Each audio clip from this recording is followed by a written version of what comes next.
Rihanna. Bonjour Jean-Charles. Comment ça va aujourd'hui? Je vais bien dans ton nouveau espace. Ben oui, studio. mon nouvel espace, mon petit coin où est-ce que je peux méditer et faire de la musique. Alléluia. Fait que, je suis bien content de t'accueillir dans ce petit coin-là pour continuer nos discussions sur le livre que tu as écrit, La guérison émotionnelle, un processus. Aujourd'hui, on va aborder le sujet de la parole de Dieu, la Bible. Oui. Alors, avant d'aborder le sujet de la parole de Dieu, la Bible, puis de son rôle pour nous, est-ce que tu pourrais nous dire ce que la Bible dit à son propre sujet? Ben, c'est Paul qui a écrit à Timothée, un jeune pasteur. Il a dit, toutes les Écritures a été rédigées sous l'inspiration de Dieu. Elle est utile pour nous enseigner la vérité et pour nous persuader, pour apprendre à nous connaître et pour nous convaincre de péché. C'est intéressant, hein? Oui. Pour réfuter les erreurs qu'on peut faire et rectifier nos pensées. Elle nous aide à réformer notre conduite et nous rend capable de mener une vie juste et disciplinée, conforme à la volonté de Dieu. Ainsi, l'homme de Dieu se trouve parfaitement préparé et équipé. Il est prêt à accomplir toutes bonnes œuvres. OK. C'est tellement intéressant ce que Paul enseigne, mais je vais expliquer ça tantôt plus tard. Là, OK. pour l'instant, Comment tu vois la Bible? comment moi je vois la Ouais. Bible. Alors, pour moi, la Bible, c'est un répertoire de 66 livres. OK? C'est une bibliothèque. OK? Ouais. C'est une bibliothèque qui a été répertoriée à 66 livres. Puis elle m'enseigne, la Bible au complet, l'amour de Dieu, le désir d'avoir une relation saine, puis elle nous offre la possibilité de vivre une vie pleine de sens et d'espérance, d'avoir un espoir. Moi, OK. je trouve que c'est ça que les 66 livres nous aiguillent. L'Ancien Testament, il explique des histoires. L'histoire d'un peuple. L'histoire de comment Dieu a amené la relation qu'il veut qu'on vive avec lui. Il y a des poèmes aussi dans ces livres-là. Il y a des chants. On voit aussi la générosité et la miséricorde de Dieu à travers cette histoire-là. OK. On réalise aussi que Dieu a compassion et aide les hommes et les femmes à lui faire confiance. C'est tellement important de voir ça dans ces histoires-là. L'Ancien Testament nous aide aussi elle nous donne leur geste aussi. OK. Tu sais, elle parle de ceux qui ont manqué le but et de ceux qui cherchent à le suivre avec tout leur cœur. C'est important parce que l'histoire nous parle pas juste des gens parfaits. Elle nous parle aussi des gens imparfaits, des personnes imparfaites qui cherchent à suivre Dieu. Puis l'Ancien Testament, dans nos jours, nous guide aussi et nous équipe pour faire le bien. OK. Même l'Ancien Testament. Le psaume 16, 18 dit quelque chose d'intéressant. David, je pense que c'est David qui a écrit ce psaume-là aussi. Dieu nous fait connaître le chemin qui mène à la vie. Alors, le rôle de l'Ancien Testament, les répertoires qu'il y a, les chants, les poèmes qui sont écrits, ça nous aide à suivre Dieu d'une façon saine et équilibrée. Tantôt, Ariana t'a mentionné que la Bible, ça contient l'histoire aussi. Puis tu sais que moi, je suis un passionné d'histoire. Ah, vraiment? J'aime ça, l'histoire. Fait que j'aimerais ça que tu me donnes des exemples de récits historiques de l'Ancien Testament. Puis qu'est-ce que ça peut m'apprendre à moi? Ben, j'aurais pu parler de l'histoire de Joseph, qui nous parle de l'intégrité, ou de la reine Esther, qui, elle, s'est engagée à protéger les autres au détriment de sa vie. J'aurais pu parler de Jérémie, qui regarde, malgré les persécutions, aux bontés de Dieu, au lieu des circonstances. Mais je veux te parler de 2 rois. OK. OK? 2 rois, David et Saül. Surtout. Intéressant. OK? Parce que ces 2 rois-là ont tous les 2 désobéi à Dieu. Les deux ont désobéi. Oui, à la différence que David, lui, s'est repenti. Puis a cherché à obéir au commandement de Dieu avec honnêteté et sincérité. Dieu dit de lui qu'il est un homme selon son cœur. Alors, il faut pas suivre l'exemple de David parce qu'il y a eu un meurtre, parce qu'il a fait un meurtre, ou parce qu'il a commis l'adultère, ou parce qu'il a menti, mais à cause qu'il s'est humilié, qu'il a demandé pardon sincèrement à Dieu pour vivre une vie épanouie. OK. C'est ça, là, ça l'amène à comprendre le chemin qui mène à la vie. C'est l'honnêteté et la repentance. Cela fait de nous des personnes qui marchent par l'humilité. C'est ça, vivre selon le cœur de Dieu. s'humilier, se repentir, rechercher à faire ce qui est le mieux dans la vie pour marcher avec Dieu. C'est une histoire inspirante, qui était très inspirante, qu'on peut lire dans les Rois. OK? C'est un témoignage qu'on peut mettre en pratique. Reconnaître ses torts, OK. avoir un cœur repentant, D'accord. puis vivre sainement. Et maintenant, ça c'était pour l'Ancien Testament. Maintenant, le Nouveau Testament. Qu'est-ce que c'est pour toi le Nouveau Testament? Ben, le Nouveau Testament, c'est intéressant parce que c'est des lettres. C'est des témoignages d'hommes et de femmes qui ont accepté Jésus comme sauveur et Seigneur. Les paroles de Jésus ont été notées par certaines personnes qui l'ont suivi. OK. Alors, c'est ça le Nouveau Testament. Ses disciples. Puis, ses disciples, Pierre, Jean, Matthieu, tout ça. Mais l'exemple que j'aimerais vous parler, c'est l'exemple de Luc, le médecin. OK. Qui est très intéressant parce que Luc a fait une recherche exhaustive sur la vie de Jésus. OK. Donc, très exhaustive pour comprendre. Aller dans tous les détails. Dans tous les détails pour comprendre qui est Jésus.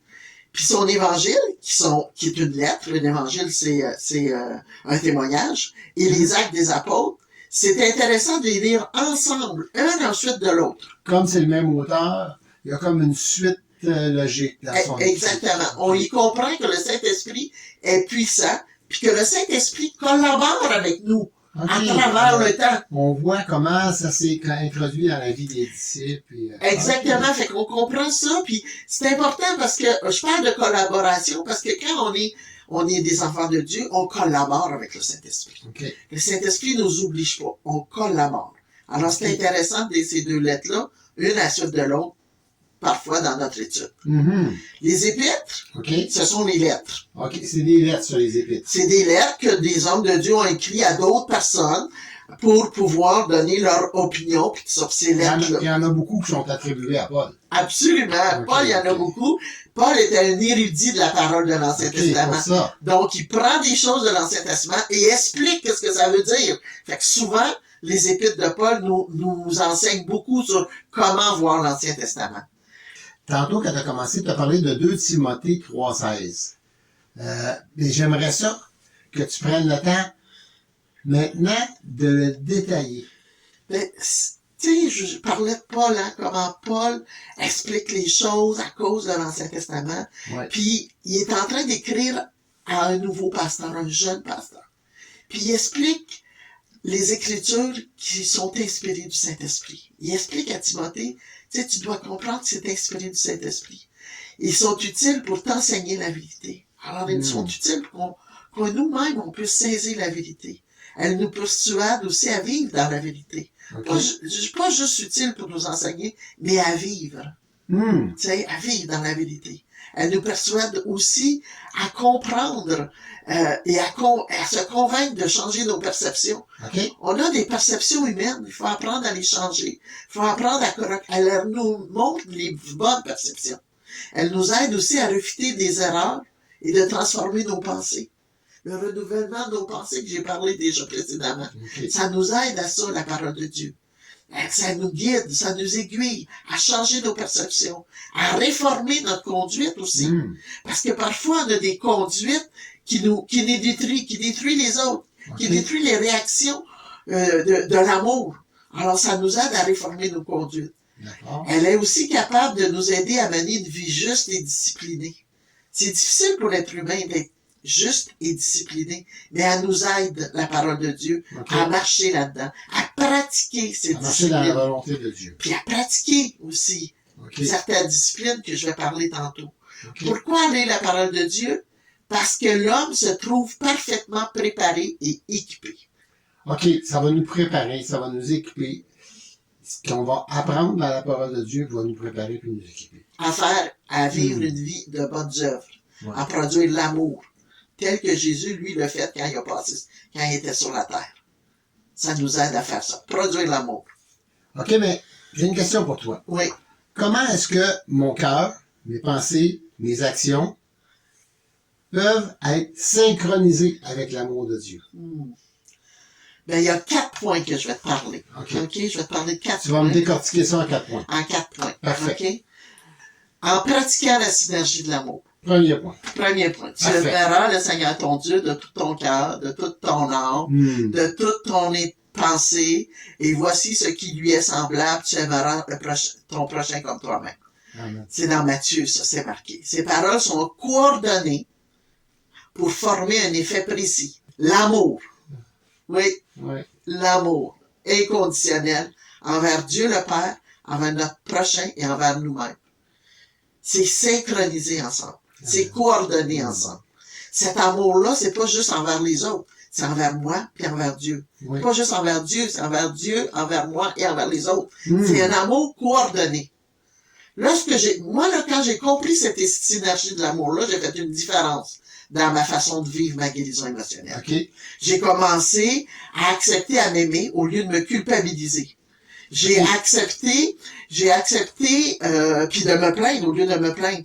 J'ai accepté d'aimer les autres au lieu de les juger, de les contrôler. Okay. Ensuite, j'ai commencé à aimer Dieu avec la vérité de la parole. Et non avec l'aide de mes perceptions et de mes principes. Okay. Donc, toute cette synchronisation de l'amour m'a aidé à vivre avec l'Esprit de Dieu puis d'aimer les gens d'une bonne façon. Okay. Alors, pratiquer la synergie de l'amour. Deuxième point, OK. en pratiquant le pardon. Oh, pareil, un beau grand mot sur le pardon. Oui, pratiquer le pardon. Oui, pratiquer, c'est un processus, le pardon. C'est difficile de pardonner à ceux qui nous ont offensés. Absolument. Le processus, c'est de croire que Dieu fera justice à la personne qui nous a blessés. Okay. C'est lui, Dieu, qui fait justice, c'est pas moi. Puis si je retiens le pardon, ben ça va me blesser davantage. OK. OK? Puis, c'est important de dire que c'est pratiquer le pardon. Parce que, à chaque fois que ça revient, ce qu'on doit faire, c'est je demande pardon. Je demande pardon. Seigneur, je lui pardonne. Ça m'a blessé, mais Seigneur, je l'accepte de lui pardonner. C'est okay. À chaque fois que ça monte. C'est pas pratiquer une fois, c'est pratiquer à chaque fois que l'amertume, l'angoisse, l'insécurité de ce que la personne nous a fait, c'est être capable de dire, Seigneur, je lui pardonne. C'est difficile, mais je lui pardonne. J'ai juste de nommer ça à Dieu. Oui, parce qu'il y a beaucoup de choses là-dedans sur lesquelles on n'a pas de contrôle. Absolument. Absolument. Puis l'objectif, c'est pas d'aller dire à la personne, je te pardonne. Oui, ça peut faire partie de ça. Mais tu sais, je peux te donner l'exemple de Louisette, mon professeur en première année. Oui. Oh. Qui a été très méchante avec moi, qui me ridiculisait. J'ai vécu beaucoup d'intimité face à cette femme-là. Le pardon a été un processus à long terme. Ça a pris du temps. Mais à chaque fois, l'Esprit me disait trop, oui, c'est dur, pardonne. Fait que je disais juste, je lui pardonne, Seigneur. Mais je pleurais, puis je trouvais ça difficile. Oui. Parce qu'elle m'a humilié devant tout le monde. Oui. Tu sais? Les émotions restent là quand même. Oh. L'empreinte des émotions qu'on a vécues est quand même là dans nous, là, tu sais, on a comme vécu quelque chose qui était troublant, qui était blessant, dérangeant, mais quand on croise, juste ça que je voulais te demander, comment on fait si on est obligé, justement, de recroiser la personne souvent, par exemple, au travail, tu travailles avec quelqu'un qui t'a blessé, tu le recroises souvent? La miséricorde. OK. C'est une forme de compassion. OK. Quand on croise quelqu'un qui nous blesse au travail, par exemple, c'est la compassion. C'est la miséricorde. La miséricorde, c'est quoi déjà la miséricorde? Mais la miséricorde est une forme de compassion. OK. Une notion de générosité, de bonté gratuite. OK. C'est-à-dire éviter de juger la personne. OK. C'est ça, la miséricorde. Dans le fond,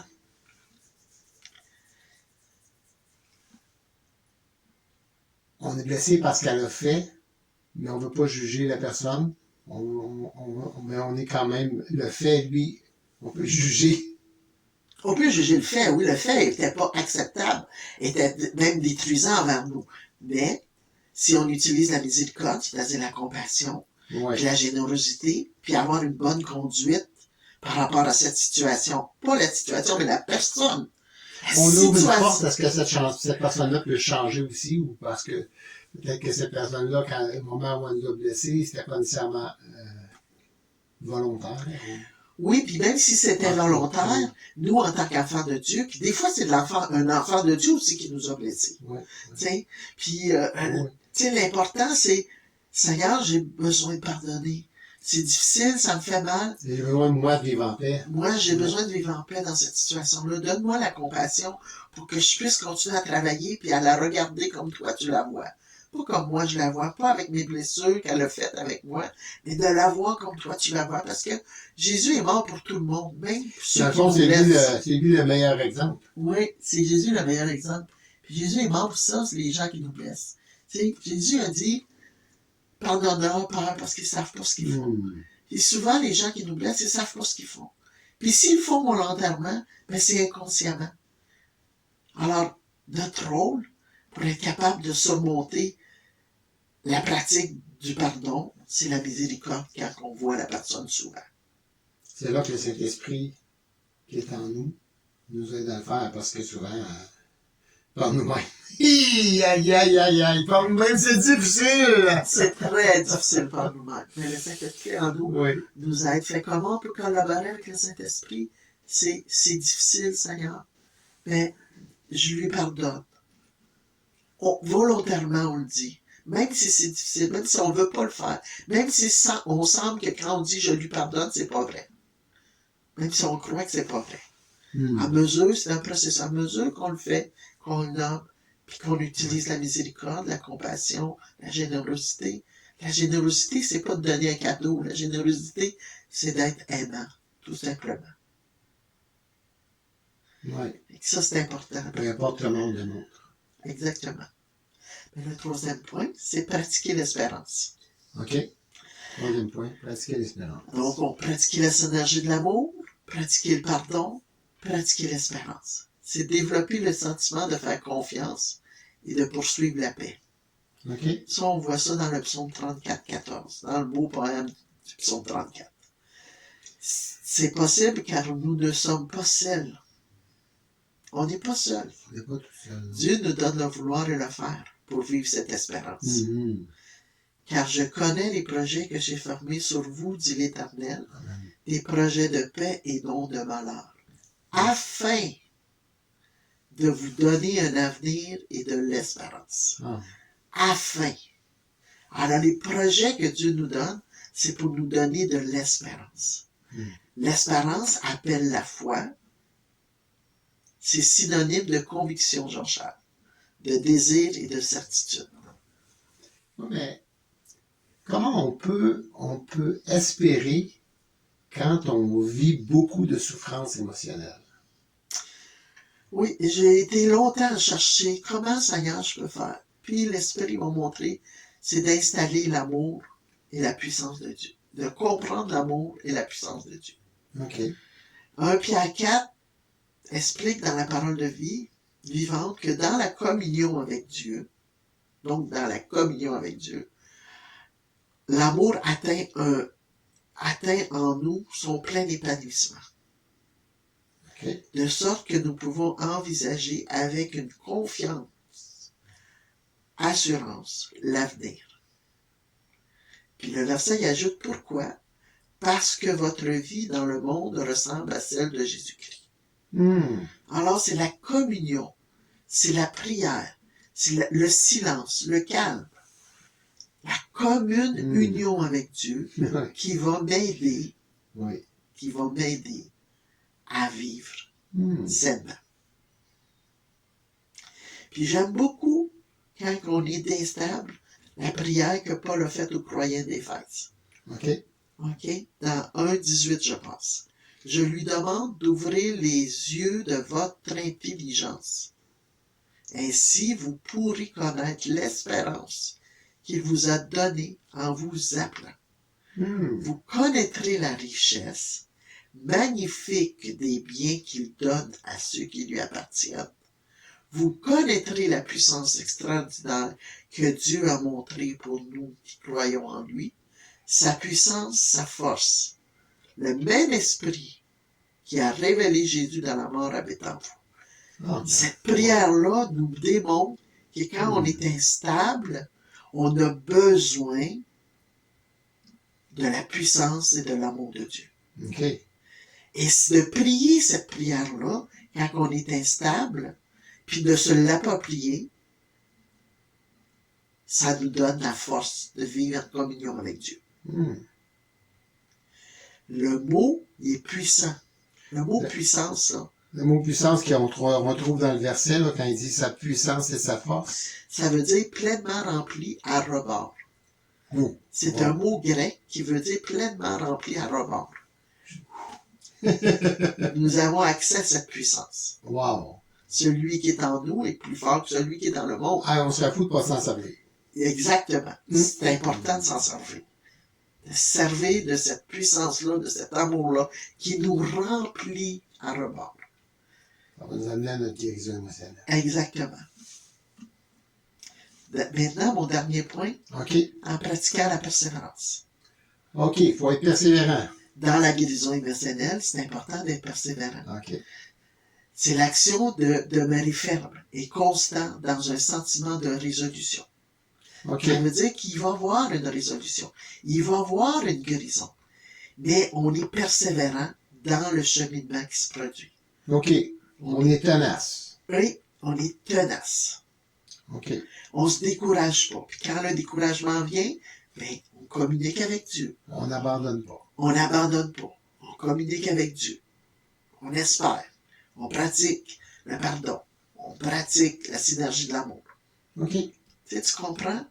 Jésus explique que la persévérance permettra de sauver ton âme. Donc, tes émotions. Tes émotions. Tu comprends? Puis moi, j'aime beaucoup le verset de Jean 16, 33 qui dit « Dans le monde, vous aurez à souffrir bien des afflictions. Mais prenez courage. Moi, j'ai remporté la victoire sur le monde. » Cette parole nous confirme que nous sommes en paix dans la persévérance. Amen. Fait que, oui, on vit des choses difficiles. Oui, on a des émotions difficiles à surmonter, mais on prend courage. Parce que Jésus a dit, j'ai vaincu ces émotions-là, moi, que j'ai vécues. Je les ai vaincues, alors toi aussi, tu es capable de les vivre. Puis c'est le verset dans Ésaïe 26, 3 qui m'enseigne ça, qui est vraiment un fondement pour moi. Okay. Puis je veux vous partager celui qui est ferme dans ses sentiments. Dans une autre version, disposition. Ouais. Dans une autre version, ça dit la pensée de Dieu assure la paix. OK. Ces sentiments-là, ces dispositions-là, cette pensée amène la paix. OK. Parce que quoi? Parce que je décide de me confier en lui. Je communique avec lui. Je prends du temps pour communiquer avec lui. Oui. C'est ça, être ferme dans ses sentiments, dans ses dispositions. C'est persévérer dans sa confiance. Exact. C'est ça. Exact. Fait que c'est un verset qui m'amène beaucoup à m'encourager, ce verset-là. Vraiment. Wow. Celui qui est ferme dans ses sentiments, dans ses dispositions, dans sa pensée, Dieu assure la paix. Amen. Parce que Dieu, il nous soutient par son Saint-Esprit, puis par l'Écriture, par la parole. Hein? Exactement. Parce qu'on puise dans la parole des richesses, des profondeurs, que le Saint-Esprit nous aide à traverser la vie. Exactement. Toutes les épreuves. Ça nous amène à la vie. Exactement. C'est important de comprendre aussi qu'un verset pour moi, qui m'a restauré, et pas nécessairement le même verset pour toi qui va t'aider à ta restaurer. Oui, absolument. C'est pour ça que c'est important d'avoir des petits temps de méditation. Moi, c'est pour ça que si je me suis créé un petit endroit pour pouvoir m'asseoir tranquille avec un livre, lire, méditer. Parce que c'est important de pouvoir se ressourcer. Oui. Bien, Mariana, je te remercie beaucoup pour ton exposé sur se synchroniser avec la parole de Dieu. Je pense que il nous reste seulement à prier. Oui, afin que tout ce qu'on vient de dire, ça soit une parole qui s'enracine. Hein? Alors, Saint-Esprit, accompagne-nous dans la pratique de la synergie de l'amour. On a besoin de toi. Oui, dans la pratique du pardon, Seigneur. Sans toi, Saint-Esprit, c'est difficile. Aide-nous à avoir de l'espérance et de la persévérance dans ta parole, dans ta façon de communiquer avec nous, Seigneur. Ta parole, ô Jésus, c'est le pain de vie. C'est lui qui nous nourrit, c'est lui qui nous donne, qui nous guide à rester ferme dans nos sentiments, à être disposé à te ressentir le shalom, cette paix que tu nous donnes par ta présence, Seigneur. À rien de briser, rien qui manque dans ma vie, Seigneur, à cause de ton amour, de ta puissance. Je te fais confiance, Saint-Esprit. Je te fais confiance au Dieu puissant. Je te fais confiance, Père éternel. Je te fais confiance, Jésus.